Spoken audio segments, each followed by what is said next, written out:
Hello, this is your Lazy Dev and welcome to my YouTube channel. We have covered enough theoretical concepts to understand what a REST API is in last two videos.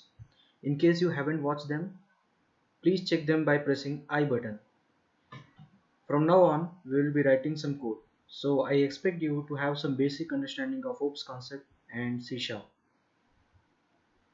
Today we are going to see the following topics. What do we need to build a .NET Core API like the code editor and the SDK? How to create a simple API using templates provided by Visual Studio. We would go through the different files created by the template. So the first topic is what do we need to build a .NET Core API. So here I am using Visual Studio 2019 Community Edition. I will provide the links in the description from which you can download. So by downloading Visual Studio 2019, you will also get .NET Core 5, which is the latest as of now, and that will be enough to create a .NET Core API. The next topic is how to create simple API using templates provided by Visual Studio. For this, let's jump into Visual Studio 2019. This is how the first screen would look like.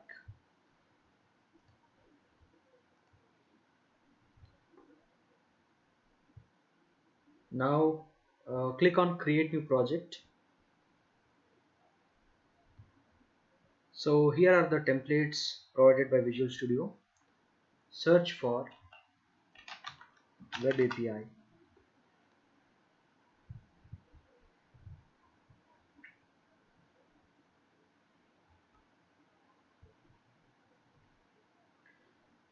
Choose the first option, that is ASP.NET Core Web API.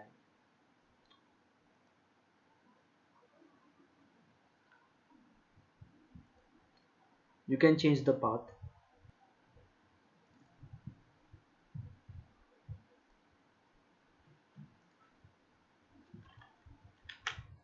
And name the project as let's say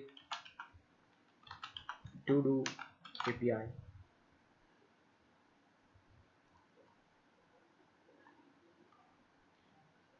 So as mentioned, .NET Core 5.0 comes with Visual Studio 2019 Community Edition.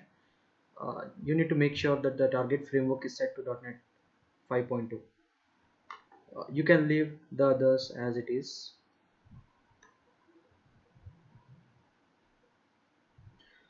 Visual Studio helps us by creating a basic structure for building APIs. So these are the files that we see after creating a new project. So finally, we would go through different files created by the template. Let us start with program.cs. If you have a basic knowledge of C#, then you would know this file. When you create a console app, you see the same file with main method. Even here, we have this file with the same purpose. Program.cs has a main method that first gets executed. So inside main method, we are creating a host.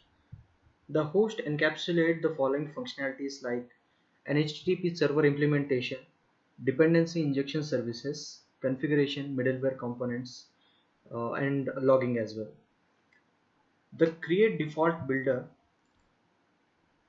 and configure web host defaults method configures a host and uses Kestrel as a web server.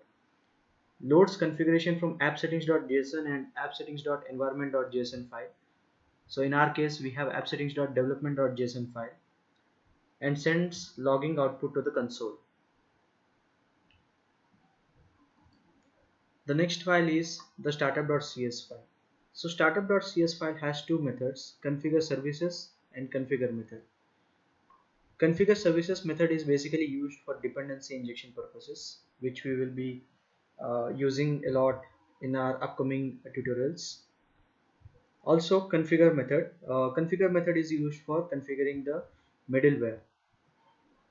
The next file we would look into is controllers folder, weather forecast controller.cs. So this is a default controller that the template creates, and this file has a dependency on weather forecast.cs. So if you see here at line number 30, it is using this weather forecast class. So that is the purpose we have weather forecast.cs. You can delete both of these files, the weather forecast controller file and weather forecast.cs file, and create your own controllers. So this is about creating a basic API using the template. So you can directly run this API using this run button. So now it starts building the application, and once the build gets succeeded, the application is deployed on IIS Express that comes with Visual Studio. Once the build gets succeeded, this is the Swagger page that we see on our browser. So by default, APIs doesn't have any UI. Swagger provides a documentation for our APIs. So whatever endpoints we are going to add in our application, all the endpoints will be automatically listed because Swagger creates a documentation for our API. So using Swagger, we can also test out our APIs. So here you have a try it out button. If I click on this try it out button, I get this execute button. When I click on it, yeah, it actually hits our API, the dummy API, or I can say the API that is created by the template, having the default weather forecast controller. So it returns some random data, and here you go, you have created an API and successfully executed it. We will be adding few more functionalities in upcoming videos, so stay tuned to this channel, and until then, keep learning, don't be a lazy dev. Thank you.